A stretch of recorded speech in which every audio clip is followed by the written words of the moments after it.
佢就係第一組咧，就係嗰個咩達摩啊嘛，達摩好多人達摩始祖，跟住佢就最早將嗰個佛法啊傳到過嚟我哋中國大陸呢邊，大陸呢邊開始弘揚佛法咧，第一組咧就係嗰個達摩，跟住第三組唔好意思，原來個仔學識唔夠嚇，記錯咗啦，跟住去到第二組就叫弘忍，跟住咧就到第六組咧就慧能啊，當其時仲掀起一個佛教嘅黨派競爭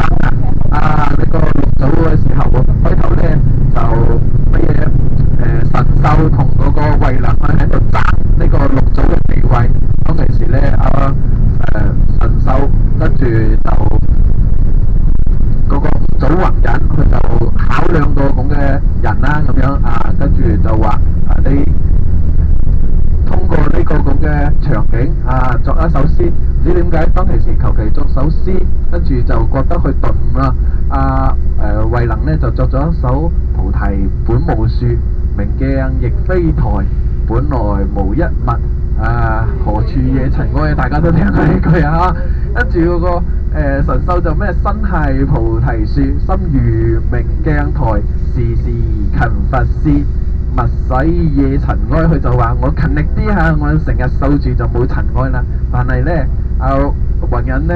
慧能就話我本身個心就冇塵埃㗎啦，去理得佢掃唔掃啊？不過唔好意思我冇冒犯嘅意思，因為我嗰個道行未夠即係亂咁講嘅啫嚇。但係呢，我嗰首詩係真嘅喎，而家一直係咁樣傳㗎，一直係咁樣傳。你甚至係我哋嗰個禪域小鎮以前帶大家會有一個活動嘅，嗰個活動好似買飛嘅，走入去嗰個劇場嗰度會一路喺度敘述當年點樣傳承嘅。你一入去嘅話就哇嗰啲咁樣嘅佛教氛圍，咩南無阿彌陀佛南無阿彌陀佛咁樣一路傳嘅。感興趣嗰啲人呢，就睇得即係津津有味咁樣。我當其時呢都有入去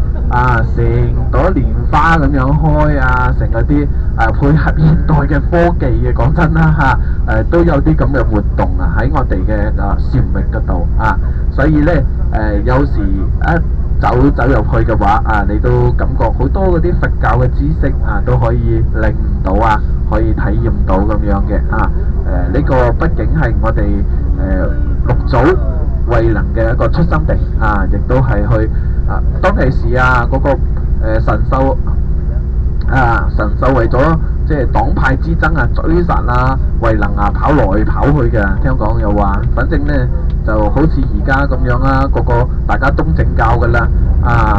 俄羅斯就覺得大家利益有衝突咁樣，就大家都係東正教嘅都召來啦兵戎相見當其時都係咁樣為咗即係成為正統佛教正統，最後好似話五祖弘忍就將嗰個衣缽袈裟嗰啲就俾慧能唔知周圍藏嚟藏去，最後呢走到去南京你個個係正派係名門，最後我哋所謂嘅六祖就以慧能呢一派為正宗啦因為當其時又唔知道個個都話自己正宗話自己係呢個真係傳承，但係最後呢好似憑住五祖弘忍嘅嗰個衣缽袈裟咁樣係正宗就等於以前皇帝嗰個玉璽咁樣一路傳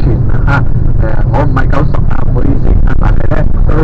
要慢慢睇又要講到好生動嘅話講到俾大家聽，但係呢就知道佢點解咁出名因為佢嗰個頓悟因為以前呢最犀利嘅時候喺唐朝哇嗰啲信佛又話金又話銀咁樣去捐獻嗰個寺廟㗎南朝480廟跟住呢就捐好多錢去㗎，但係慧能呢一派呢就話只要你個心有頓悟嘅話佛祖呢都會即反正就係感覺你心誠成嗰啲咯你自己只要頓悟嘅話只要嗰個心能夠放得開嘅話，就會有佛祖就會信任得到你咯咁樣反正就佢個派唔同